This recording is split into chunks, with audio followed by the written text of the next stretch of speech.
Olá, Jesus é o único caminho, na unidade do Espírito Santo, para o Pai.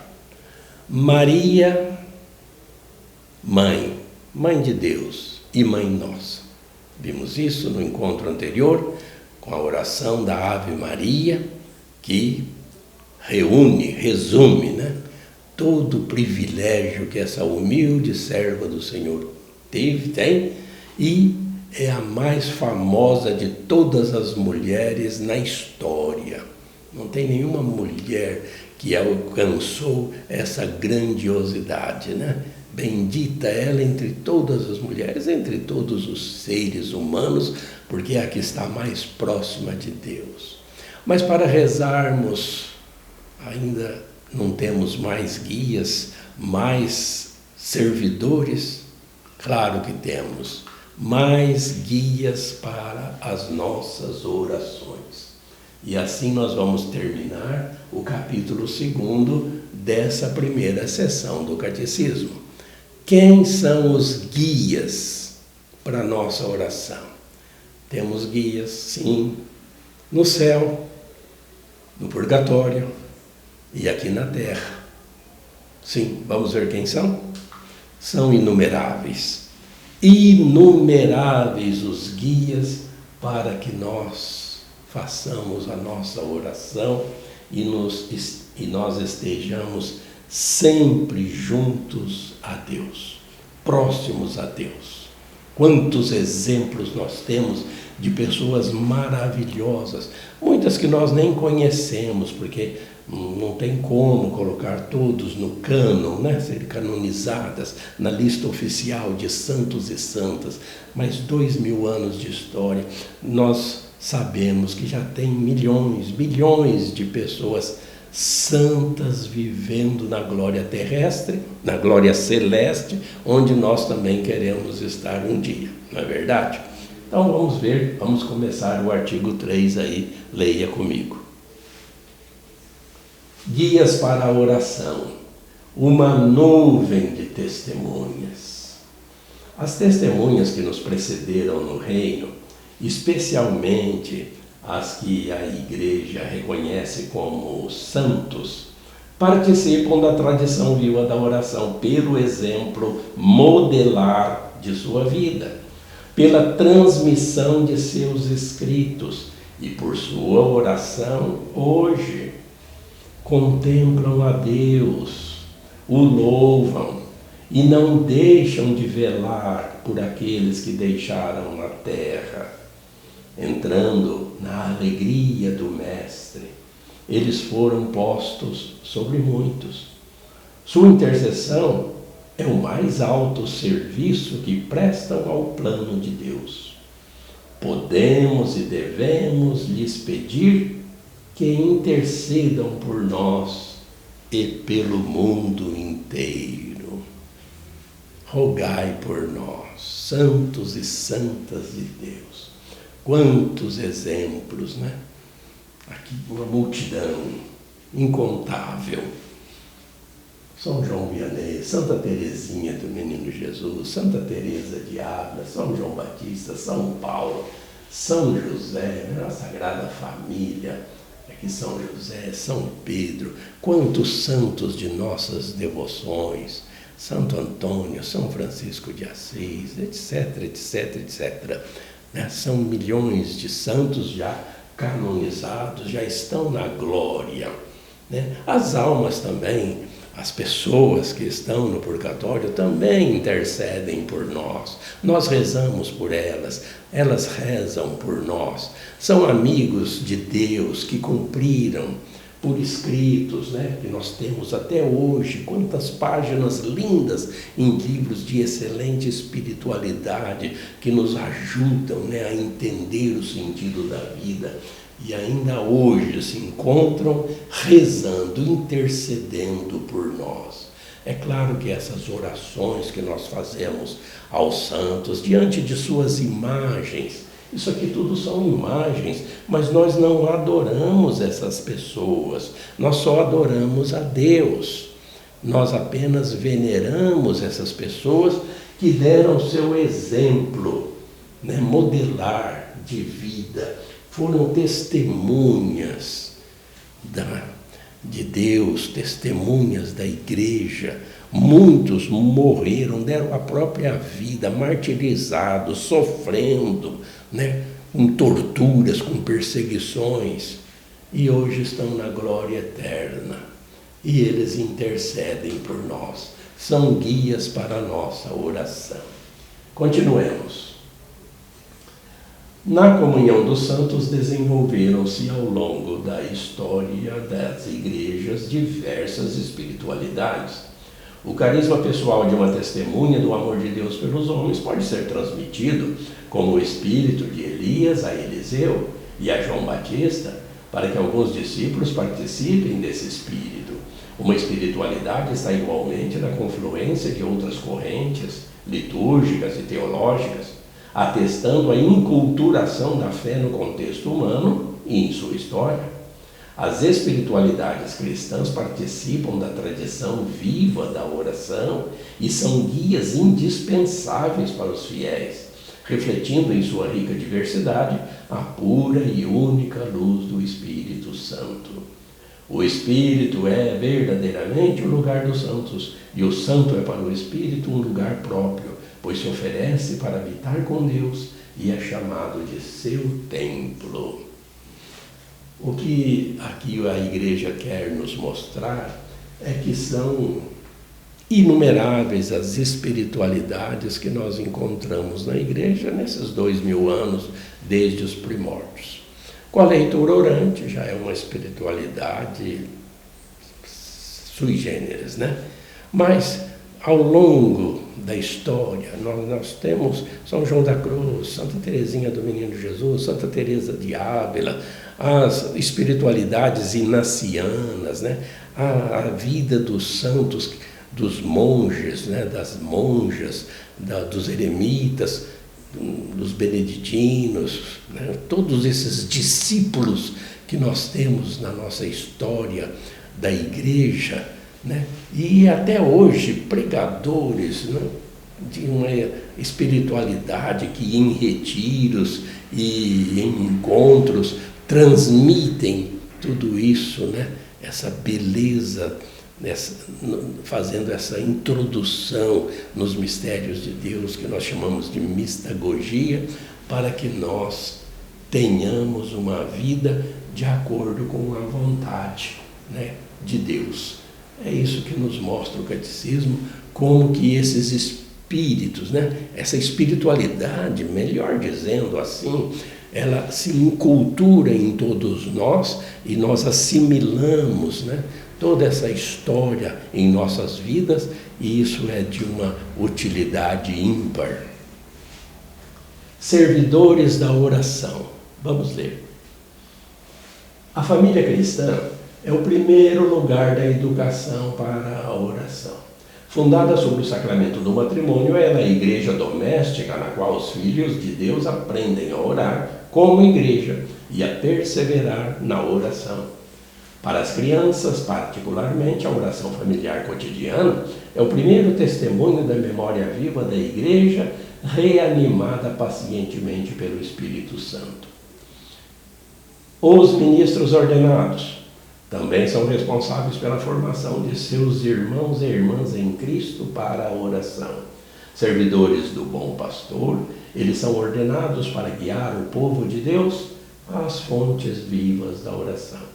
A palavra de Deus, a liturgia, a vida teologal, o hoje de Deus nas situações concretas. Muitos religiosos consagraram toda a vida à oração. Desde os anacoretas do deserto do Egito, eremitas, monges e monjas, consagraram seu tempo ao louvor de Deus e à intercessão por seu povo. A vida consagrada não se mantém e não se propaga sem a oração. Esta é uma das fontes vivas da contemplação e da vida espiritual na igreja. Então temos 3 assuntos aqui nos mostrando quem mais pode ser guias para as nossas orações. Guias que começam na família. Na família, exemplo da Sagrada Família, a igreja doméstica, que nós já vimos aqui isso tudo, né? Lá no sacramento do matrimônio, principalmente, como que Deus quer a família. E é uma família que já está em oração, desde a gravidez, desde o berço. As crianças aprendem com os pais, que são os primeiros educadores na fé cristã, na fé que nós professamos. Depois temos os ministros ordenados, né? Bispos, mesmo com seus títulos de papa, arcebispos, cardeais, etc. Mas são bispos, presbíteros, os padres e os diáconos, sejam os provisórios ou sejam os diáconos permanentes. Os ministros que receberam o sacramento da ordem para servir o povo de Deus e para lhes levar toda essa espiritualidade e ajudá-los em suas orações, em sua proximidade com Deus. Papel fundamental dos ministros ordenados, que vivem para servir e também não para serem servidos, porque é assim que o Mestre quer. E temos também a vida consagrada, sejam desde os inícios dos primórdios com os anacoretas, os monges, as monjas e todos os que se dedicam à vida de oração. Não existe vida consagrada nas congregações religiosas, aqueles que professam votos, né? Pessoas de institutos seculares, pessoas que se consagram a uma vida de oração, inclusive professando os votos de pobreza, castidade e obediência. Não existe nada, né, que isso aconteça sem a oração. São guias também para todo o povo de Deus. Então, 3 modos aqui. Nós estamos nesse artigo aqui, vendo justamente isso, né?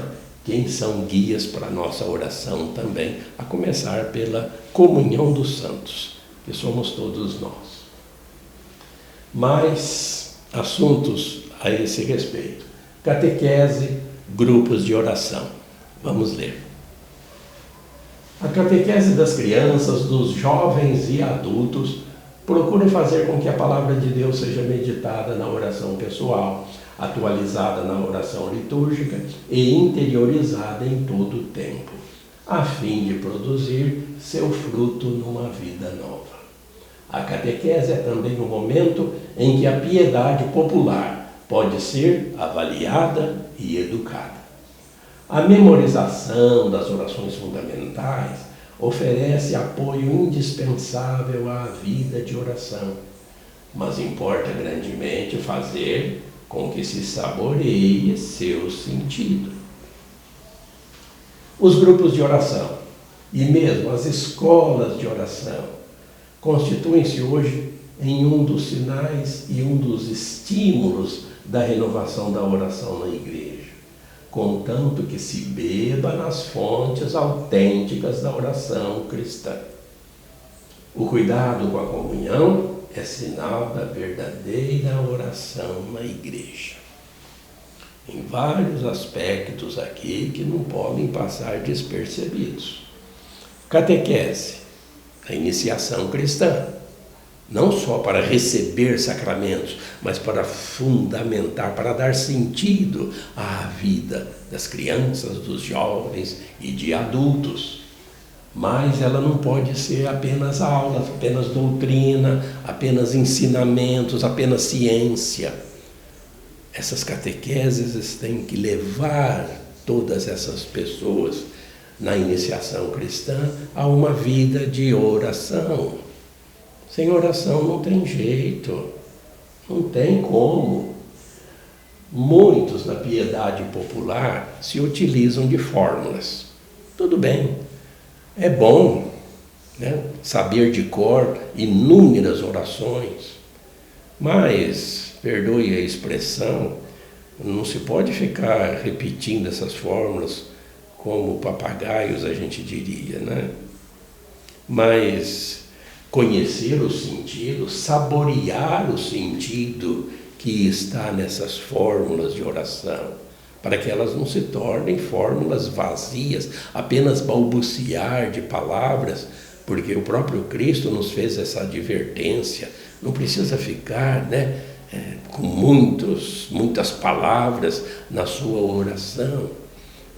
Principalmente, como nós já vimos num dos encontros, quando começamos os encontros dessa quarta parte do catecismo, oração, a melhor é a conversa com Deus, conversar com Deus, que ele parece que privilegia esse tipo de proximidade conosco, que é conversar com Deus. Mas isso não desmerece as fórmulas, desde que elas, nessa piedade popular, deem sentido também à vida da pessoa que as utiliza.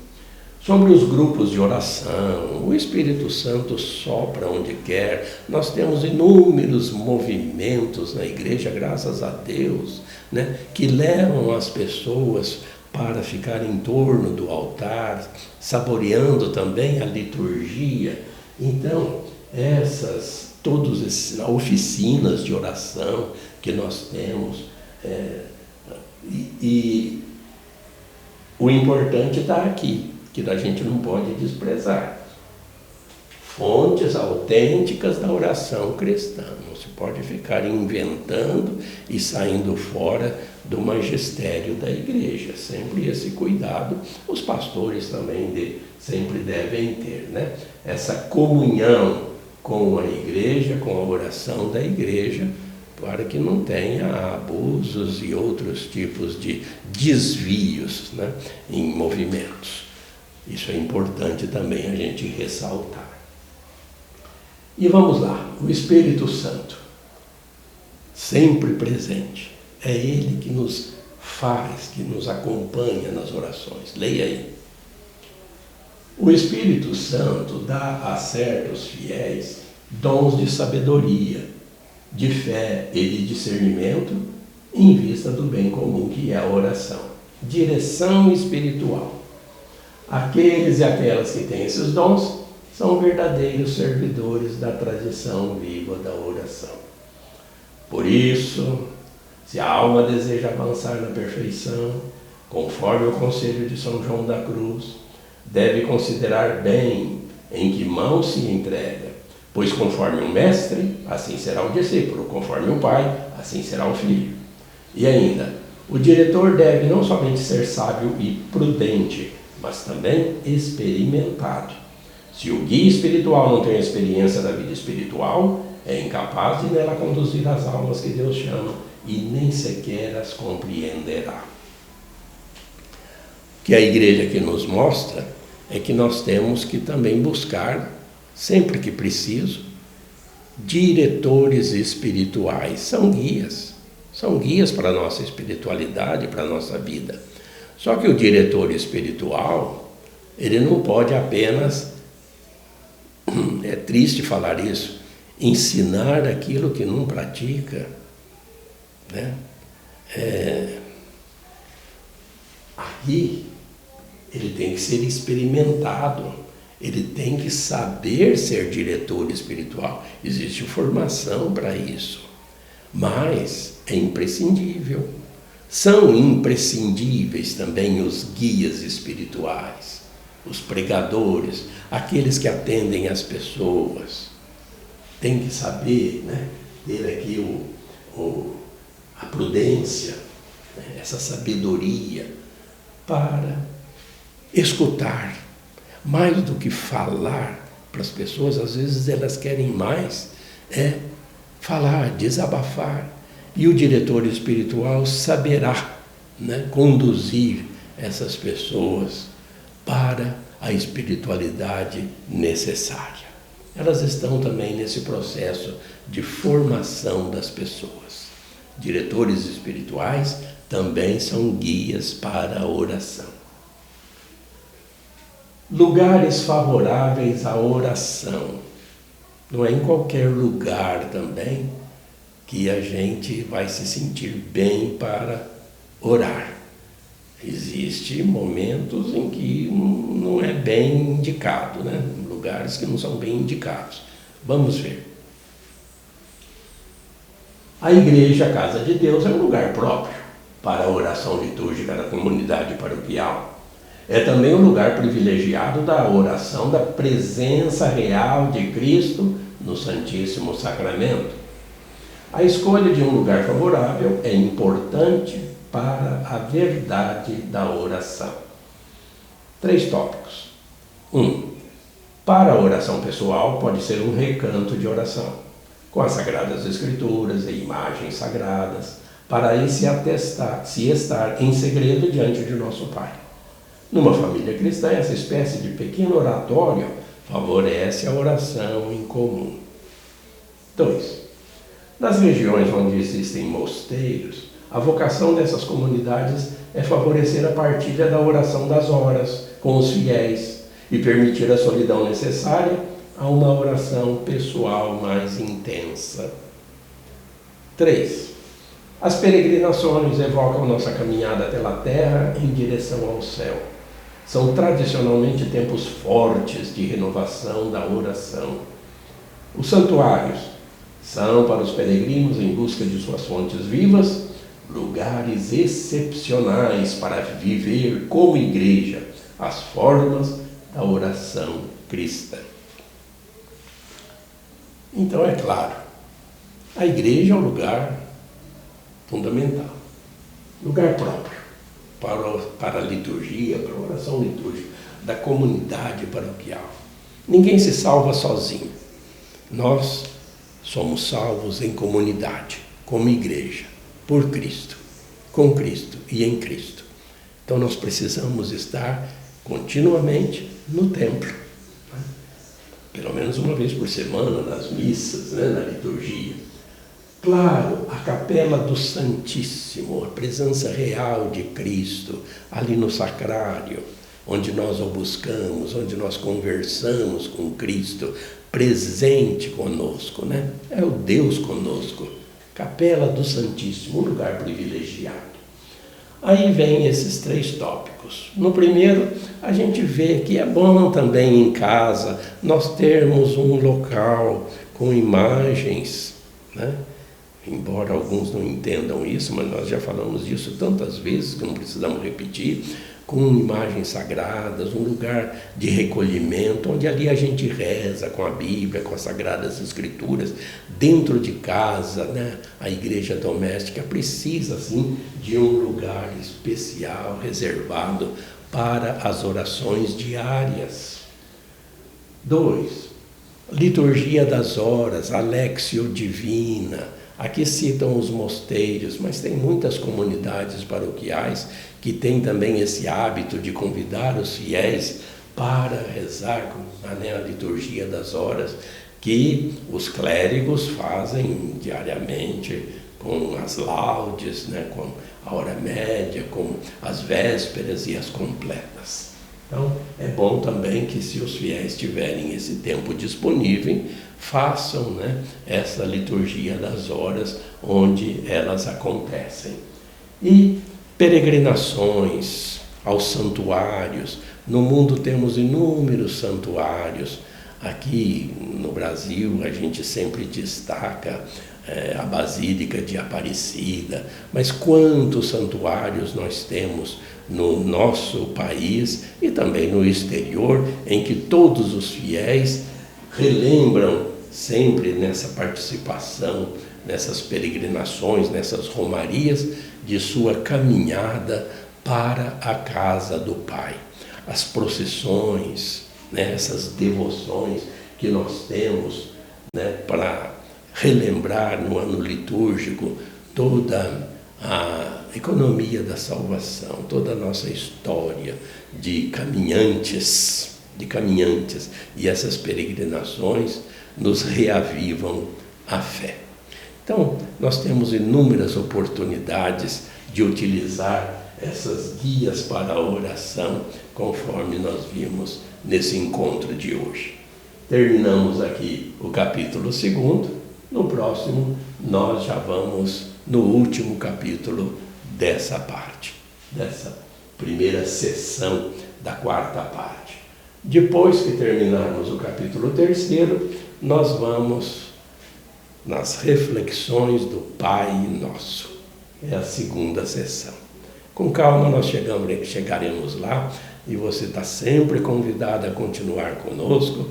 Se você ainda não é inscrito, se inscreva no nosso canal, se forme, se aproxime de Deus com essas reflexões que nós fazemos aqui, para que você esteja também sempre nessa proximidade dele. Fique sempre com Deus e Deus te abençoe.